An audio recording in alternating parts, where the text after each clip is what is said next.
એસી મોટરના જે વાઇન્ડિંગની પેર છે એ આપણે શોધી લીધી છે. હવે એક સાઈડની પેર કઈ છે, મતલબ કે U1 V1 W1 કયું છે, U2 V2 W2 કયું છે, એ આપણે ચેક કરવાનું છે. એના માટે આપણે સ્પાર્ક ટેસ્ટ કરવો પડે.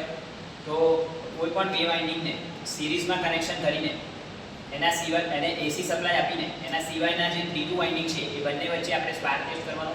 જો સ્પાર્કિંગ થાય તો આપણે જે કનેક્શન કરેલું છે જે બે પેરનું એ બે પેરના જે સ્ટ્રીપ કનેક્શન કરીને સિરીઝ કનેક્શન કર્યું છે તો એ બંને ટર્મિનલો બંને અલગ અલગ છેડાના હશે. જેમ કે એક U2 હોય તો બીજો V1 હશે. જેમ કે અહીંયા આપણે કનેક્શન કરેલું છે એમાં અત્યારે આપણને ખબર છે તો આ બાજુ UVW છે અને આ બાજુ અહીંયા UVW છે. તો અહીંયા વચ્ચે આપણે એક સ્ટ્રીપ મૂકી છે અને જ્યારે આપણે આ બંનેની વચ્ચે સ્પાર્ક ટેસ્ટ કરીશું તો તમે જોઈ શકો છો કે અહીંયા તમે જોઈ શકો છો જો અહીંયા સ્પાર્કિંગ થાય મેડમ તમે જોઈ શકો છો કે અહીંયા સ્પાર્કિંગ થાય છે.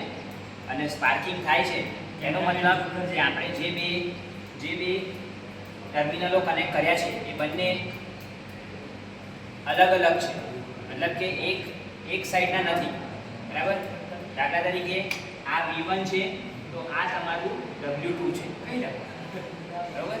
તો આ રીતે આપણે, અને જો આપણે એક જ સાઈડના બે ટર્મિનલો વચ્ચે સિરીઝ કનેક્શન કર્યું હોય તો સ્પાર્કિંગ નહીં બતાવે. આ રીતે આપણે આ પ્રેક્ટિકલ છે એના સ્વિચ બંધ કરી દઈએ. એના આપણે એક સાઈડના છેડા અને બીજી સાઈડના છેડાને આપણે સ્પાર્ક ટેસ્ટની મદદથી ચેક કરી શકીએ છીએ.